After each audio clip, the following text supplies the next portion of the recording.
brought to you by the Dressing Room Hair Spa. For a healthy hair and experience conveniently located in the metro Atlanta area. Why? Because you're worth it. So please visit www.thedressingroomhairspa.com. Today on the 6 Foot Cook Radio, we're going to be talking about love and entrepreneurship.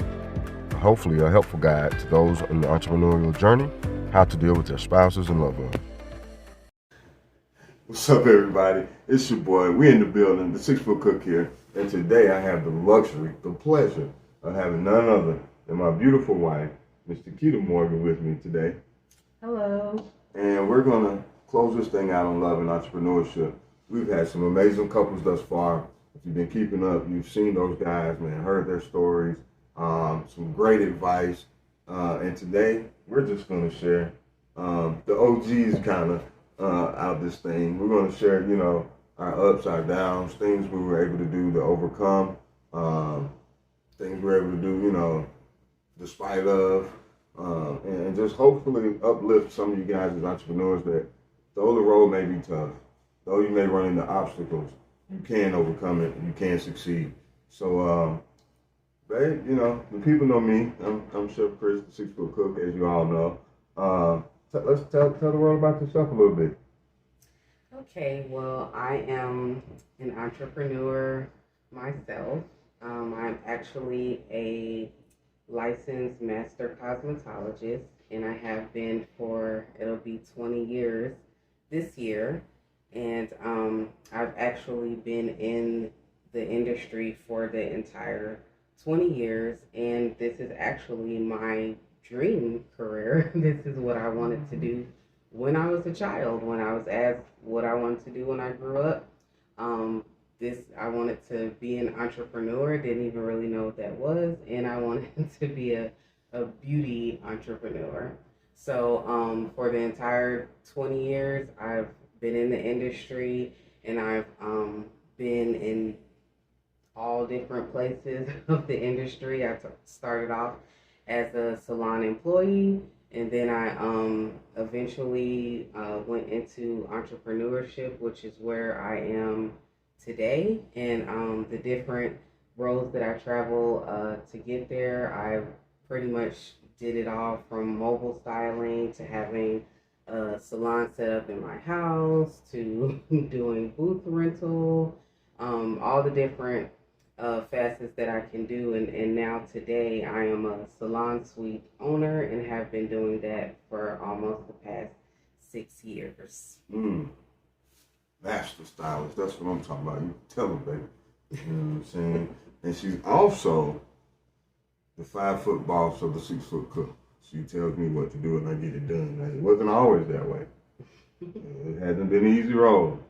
But I finally wised up and I finally started listening, and things were able to take off for me. Okay, sometimes, I listen. I do listen. Don't get into it. I listen. So, that's interesting, man. Let's talk about that a little bit. Let's talk about the push, right? What was the push that led you into entrepreneurship? I know, doing hair cosmetology was your dream career, your dream that you wanted to do. You love doing hair. I love listening to stories about you and your dolls when you were a child. So tell us, what was the push? What pushed you out there to say, I'm gonna do this? Well, I had a different, I had a couple of different pushes. The first push was in 2010 when pretty much I was told by the Lord that it was time for me to go into entrepreneurship, and I can sadly say I was one of the ones that argued with God and said, I'm not quitting my job. I can't quit my job. How can that happen? I have to keep my job. So long story short, I ended up it was in 2010, and that was during the last economic crisis that we had in the country. And things just really, really slowed down at the salon that I was working at, to the point to where we would go sit at the salon and just sit there and talk to each other and read magazines, and barely anyone was coming through the door. And we were getting sent home. If it was not busy, it was like, okay, you can go home. And then one day, my last check for like a 2 week work week was like a $12 check, because I just didn't have any clients. I kept getting sent home, didn't have any hours, and that's when I was like, okay, I get it. So pretty much, on that one, I had to be pushed into it. I pretty much, you could say I got fired by God, because he told me to quit my job and I didn't, so I kind of got forced out of it. Yeah, let's talk about that though. But how did that make you feel? I mean, you get, payday, you get that check, and you see $12. Like, how did that make you feel? It was just like okay, I get the point. Like, that's just where I was, because it was like, okay, if I'm gonna take this home and I can't do anything with it, might as well try to see what entrepreneurship can do for me. Yeah, no, I mean, I remember that time, and I was hurt for you.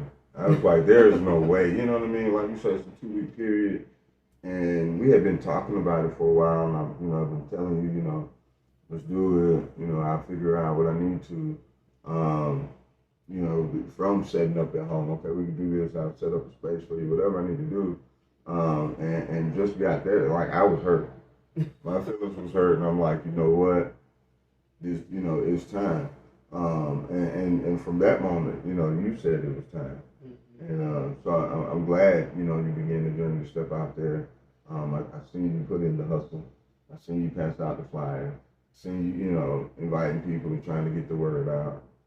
Doing all those things. So during that time frame, how was it? You got the check. It's like, okay, I get it. No more fighting. And then now entrepreneurship. What was going through your head? What was going through your mind during that time? Like, was it scary? Was it, okay, well, I'm excited, or what type of emotions did ran through you during that time? Well, I of course had the at first emotions that anybody has, like at first excitement. What I really meant to say, but like something new, something that you actually want to do, is really exciting. So I had that excitement, and it almost was like, oh, I'm free, and I felt that for a minute, and then just the seasons of life started to go on. So then the worry came, the second guessing came, bills come every 30 days, and then it's a reality. And it wasn't like, when I made that step, it wasn't like we had a huge savings. It wasn't like you made like way more money, than I did, or anything like that. We were just living, but we didn't really have a cushion, I guess you can say. So once that excitement went away, then that's when I realized, okay, there's no cushion. Like, my work has to work. Right. and you don't know how and when it's gonna work from day to day. So when a lot of those not knowing how it's gonna work days pile up, then that excitement goes away, and it just goes into that roller coaster. I call it a entrepreneurship roller coaster, where it's just like, one day it's like, it's gonna be okay, it's gonna be all right. Then the next day it's like, what am I doing? So it pretty much went into that and stayed there for a long time. Right. Yeah. So Well, I'll share my side too as well. I know you said there were two pushes, so before we get to that second one, I don't think I was pushed. I kind of just jumped out there. It was like, we put a plan in place, um, and the plan was always to get her set up first, and I was continue to work and get her set in her business, and then once she was settled and set and in a great space, then I would step out. Well, anxiety, pride, um, all just jumped out, just took over. And I kind of just jumped out there. And I remember there was a time, during this time, she pretty much begged me, don't quit your job. And I'm like, no, I got this, I can make it work. I'm already doing X, Y, Z. I just can't do it anymore, I'm tired. And one piece of advice I'm gonna give you right now, if you don't do it with a plan, don't do it. Period. Because I didn't have a plan. I didn't have things put in place. I just said, hey, I'm going to be a caterer and the world is going to flock at my doorstep tomorrow because I made this decision. And that just wasn't the case. It was not the case at all. Very rough, very tough. But, I will say because I had help, like I said, she was a 5-foot boss here. She was able to set me up systems and get things going where I was able to get work. Work was coming in. We were doing festivals, different things like that. So I'm grateful for that. But however, I didn't have a plan. Yes, I know, silly me. But sometimes when you have that entrepreneurial call, you can rush things, and I believe that's what I did.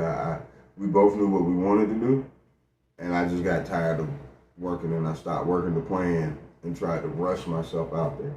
When I could have just held back a little bit longer and gave us some time, to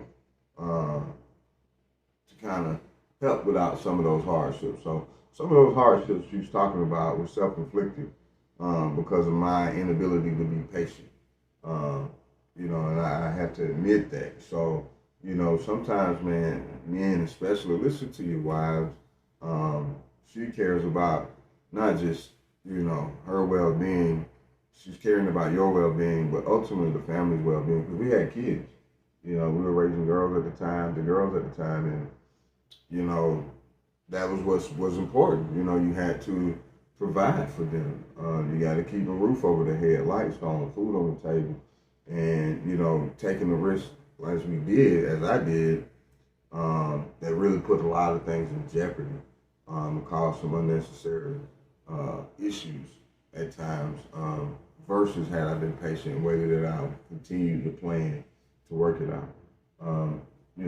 So see, I tell on myself all the time. You don't think I tell on myself, I do. So anyway, let's your second push. So you're out there, you're doing your thing. Life happens. What's next? What happened? Well, I would say, after that first push, then not only was it a roller coaster of emotions and just entrepreneurial days, but it was also years of roller coaster from like I said, I did different things. Like I had a setup at the house. Then I was mobile styling. I was going around to people's houses, and I would just to be on that for a second. That was my least favorite part. Hey, I was just saying this too. Some of y'all nasty. I done heard some stories. I ain't gonna say no name. But man, you invite people to your house. Tighten up. So yeah, that was my least favorite part of it. And then like when I worked from my house, it was like that was okay for the season, but it was my house, you know. For one, it wasn't really me. It wasn't the type of professional that I am. Right. I had it laid out like it was, you know, a real salon, but I just more so, I'm at the top of the thing when it comes to professionalism. So a part of me always would kind of feel a little weird because it's like, okay, this is my house, but also for safety purposes. Like I was doing what I had to do at the time, but it's like, okay, one day I'm gonna get busy, busy, busy. So I don't want just so many people having access to my family home, my, you know, private, what's supposed to be my private space. So then I went into booth rental where it's like, okay, I'm working at a salon again, but at least it's kind of on my terms. And then that went bad. So after those different things that I tried, I actually ended up doing a back and forth like salon employee thing again for some years. After that, a few years where I was going back and forth into working in the salon, and everywhere I would go, it just would never work out. And it wouldn't even be because I did anything wrong on the job, so to speak. I just couldn't meet their bottom line criteria. And so they would just be like, well, you know, maybe this isn't a good fit for you. We don't want you to leave. We love having you here, but you know, we need stylists that work this way. And I was already used to being a different type of stylist, so even when I went in those environments, it just wasn't a good fit. So after doing that for years and getting totally frustrated, I'll share something that a lot of entrepreneurs aren't humble enough to share. When I just got to that place where I'm like, okay, I'm not working for anybody else, but it just doesn't seem to be working for me right now to work for myself either. I just got into like this in between, I don't know what to do next state in life, and during that state I just didn't know what to do. I thought, oh, I'm just not gonna do hair anymore. I'm just gonna figure something else out. Maybe I'm supposed to be doing something else. And during that time I was like driving for Lyft and Uber during that time, and I even did good at that. I was like a 5-star driver. Everybody liked me and stuff, but I was like, I hate my life right now. Like I don't even know what I'm doing. And then when I was doing that, that's how I got led, I guess you can say, into the second push, which is where I am now, where I'm a salon suite owner. And what happened was, you know, out doing Lyft, I'm driving around all the time. And I see a salon suite, a new salon suite that opened in the neighborhood where I live, and was driving around all the time. And I was like, I just kept feeling drawn to it. Because I looked and I was like, well, I'm pretty sure I can afford anything like that. I'll look into that some other time when I get some money, you know, whatever the case may be. And I just kept feeling drawn to just go check it out. So one day I actually went, and there was nobody actually there that I could talk to, but they had the door open, so I just walked in and walked around the facility, and I was like, this is cool. I'm pretty sure something like this is expensive, but this looks cool. I'm pretty sure I could start here and then just go into getting my own salon later. So I called the number on the thing. I set up an appointment for a tour. And when I met the lady for the tour, she was really nice, showed me around, showed me all the benefits. And then at the end, you know, the time where it's like, okay, it's time to talk money, I was like, okay, she gonna tell me the price. It's gonna be a lot, but at least I'll know. So when I'm ready, I can just go right into it and I can know what to expect. And when she told me the price, I was like, wait, what? That's it? And the price was like comparable to renting a chair at a salon. So I was like, okay, so I can have my own space. I can lock the door, decorate it how I want to, work when I want to. It's pretty much my business, and I'm pretty much just gonna be paying the price that I would pay if I was renting a chair in somebody else's business. I was like, okay, sign me up. I'm going into business for myself. So I was excited. I came home. I told him about it to see what he would think. That would kind of be like my confirmation if I was crazy or not. And he was supportive and was like, go for it. So I was like, well, okay. So I planned it out to like meet the lady the following week and pay my deposit and move in. But in that week's time, I was looking for, after that first 24-hour period of excitement, I started to get a little scared, and I was like looking for ways to talk myself out of it. And at the time we had some teenage girls, and one of my girls, she was trying to get into modeling and acting, and she had this program that she wanted to, this training program she wanted to sign up for. And I'm like, oh, I got the money. I'll just give you the money I was going to use to move into my suite, and I could just start that some other time. I felt relieved because I'm like, okay, a way out. And it's like, once you make that first excuse, you're good from there. You just not going to do it.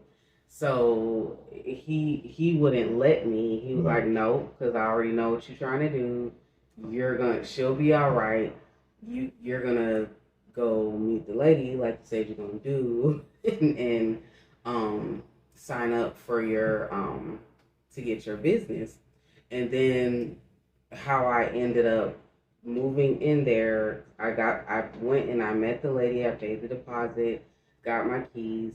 And then how I ended up having the money to start is, at the time he was doing like a probably like one of the biggest events he had in his career at that time. And he was like, okay, when I get the money for this event that I'm doing, I'm gonna give all of that to you, and you can use that to start your business. So it was like, I didn't really have an excuse. So it was like, okay, I'm officially in business for myself. So I made a plan, scheduled a grand opening, and I've been in the salon suite thing since. So just to give a little backdrop, we were kind of in a different space at that time. I'm still working. So the bills were good and taken care of. At that time, and like you said, I had a decent event that I stood to make some money from, and just so they know what you're talking about, you were still working a job. Yeah, I was still working a job. And doing your thing. I was a GM for a restaurant, and so we started our savings. We were doing okay. The bills were paid, and so I'm doing both. I'm side hustling, right? My business is my side hustle right now. And so time went on. So when this came about, I'm like, oh, there's no way. And also, when you're living with somebody, and this is, I want to, before you get to, the grand opening, I want to talk about support and what that really means. You know what I mean? Because for me, I saw my wife unhappy. I saw my wife not living in her purpose. I saw her not living, doing what she wanted to do. I'm going to work every day. I'm trying to pull all these strings because I wanted her to be living her dream. And come hell or high water, I was going to make sure it happened. It didn't matter, right? Because I knew that this is what she was called to do. Like she said, I watched her go and get jobs and it just doesn't work out. And it's not even to her own accord. I watched things happen, and it was like, you get to a point in life where you really understand, stop going against this grain. If life is trying to take you somewhere, it's a reason, it's a purpose, nothing is by coincidence. Be smart about what you're doing, be prepared, be ready, but you get what you're ready for. And I knew I wanted a way to get her to living her dream. I never liked that she went back to work. I never liked that, she wasn't fulfilling her purpose. We had, like I said, several talks about it. We stepped out, had to go back, life happened. But here we are, we're at this place, great space. Things are looking up. So excited. And then we set up this grand opening, right? We're excited. She's putting the word out, inviting people through. This is just going to be huge. And then I was so upset in this moment. Because there's two parts I kind of want to talk about this and support. Like she just told you, I gave her the money to start up.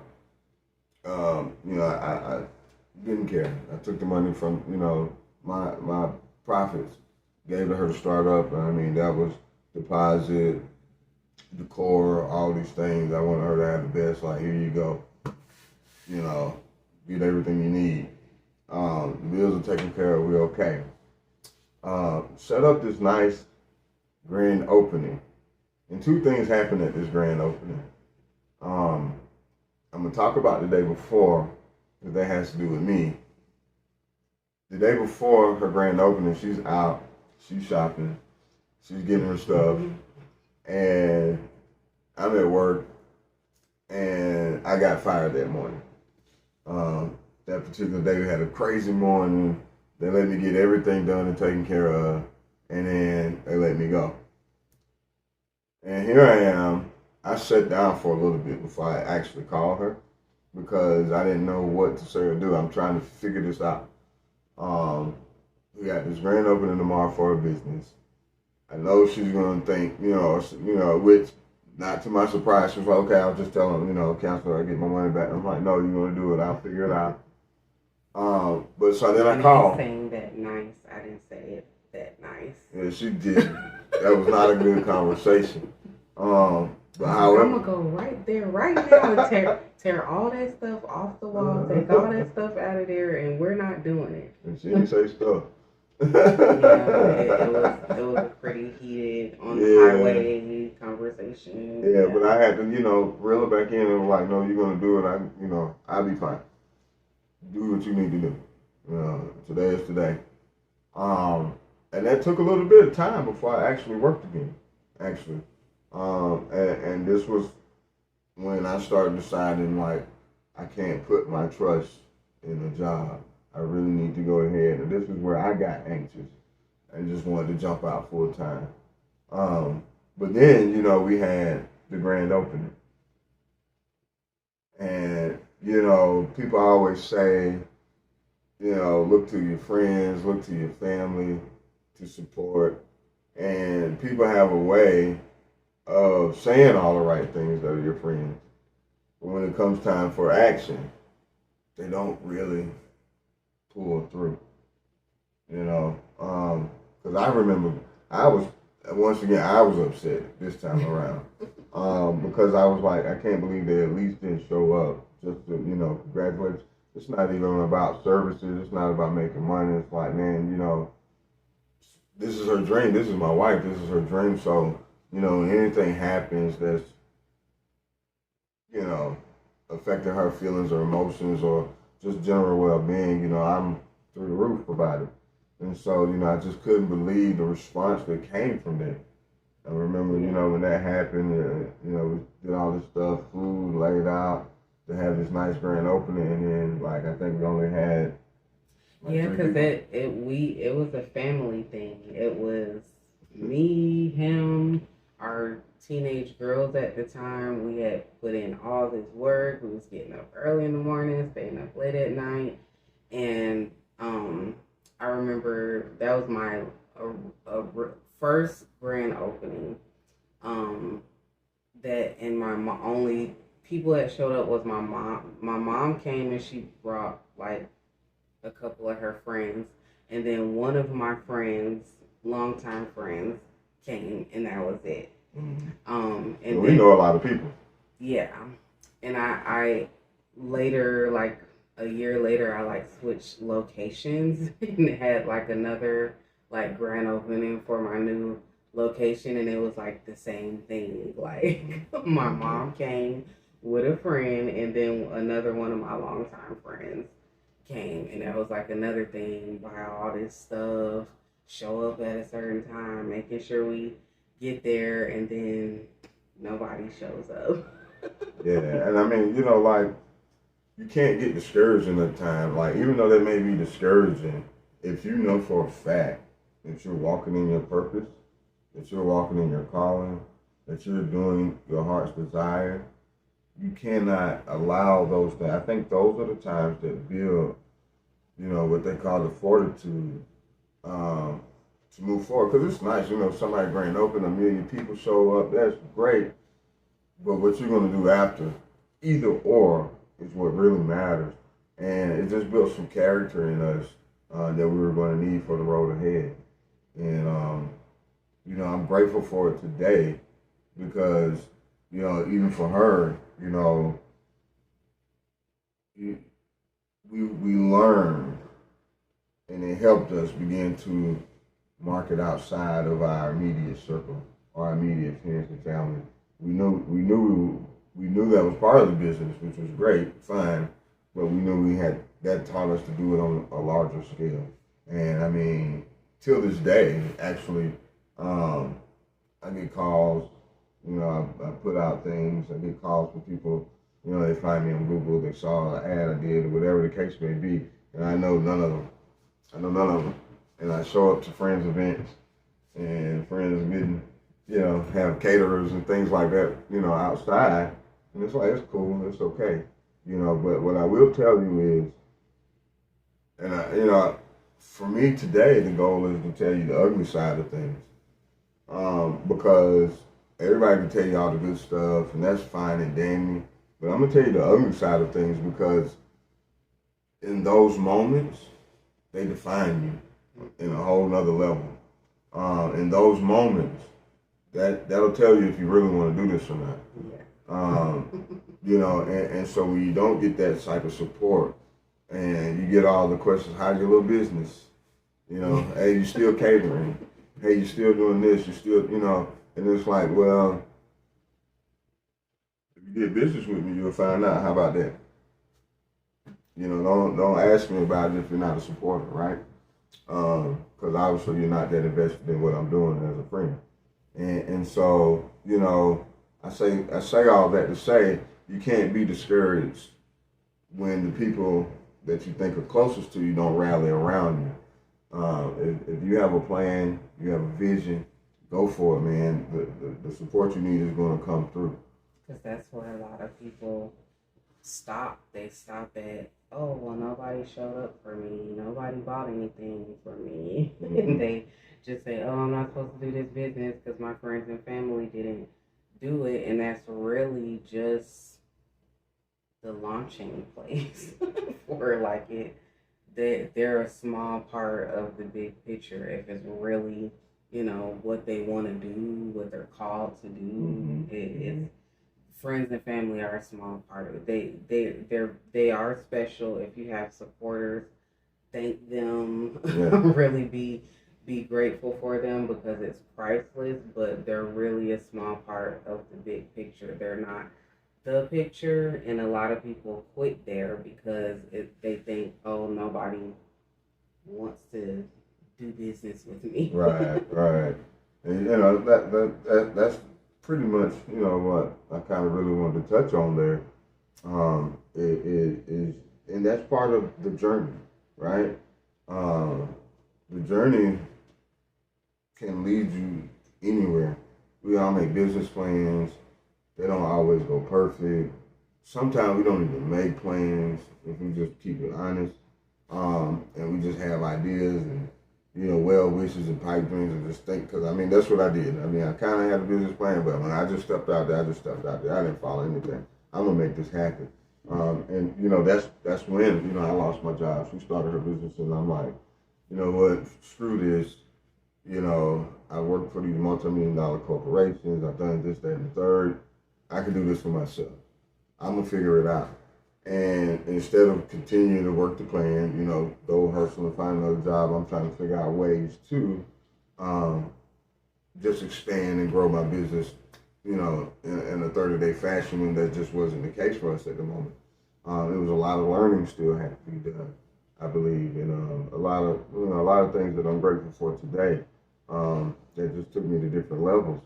And as when we talk about the journey of things, though, you spoke on that, having to go back and work, having to go back and or go out and drive Uber, do Uber Eats. I did it. I'm sitting here like I'm refusing to go work in anybody's job anymore. I would not work in nobody else's kitchen unless it's my own.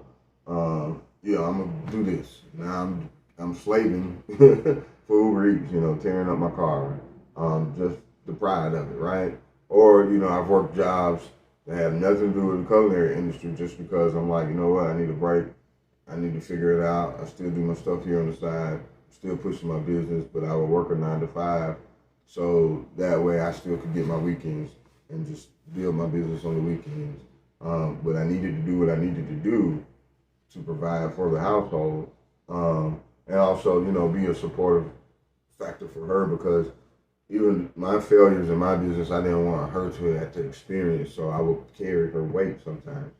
I think about one of the bigger things, that happened like just recently with the pandemic and how that affected business.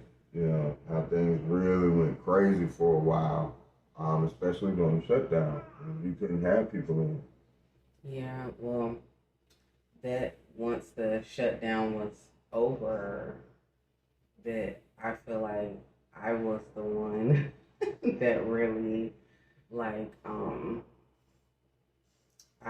it was good for me. Like when the shutdown was over, everybody was ready to get back to and they were ready. They wanted to do it the way that I was doing it. Like a lot of people didn't want to go sit in the big group settings of the salons where it's just people sitting around everywhere and stylists and clients and kids and people all in piled in one room on top of each other. They wanted the one-on-one private suite experience where it's just the two of us in there and we both got masks on and they feel okay. So like the salon suites really blew up like during the pandemic because people of course they still need their stuff, but that was the safer way in their eyes to do it. And even like stylists that worked at salons and even owned salons came over to the suite. So like that business really blew up during that time, and I probably got like the most new clients. Just I found you on Google clients during that time because that's what they were looking for. That was the salon experience that they were looking for. Right. All right, guys. Now for the good part. We talked a lot about the entrepreneurship side. Now we're going to talk about. I would like to go into some of the relationship side of things. Because they go hand in hand and they're affected. Yeah, especially as a couple. She said they're very sweet. But I want to talk about some of that, the push, the support, and even during the journey, and I've already stated, I had a lot of pride on my side from myself in the business. Knowing my wife, and she's a researcher and she studies her stuff, and not wanting to listen or take the advice. Hey, I know what I'm doing. Just stay over there. I got this. Just not being a good partner, which led to, arguments between us that wasn't necessary because she's just really doing her best to look out for me.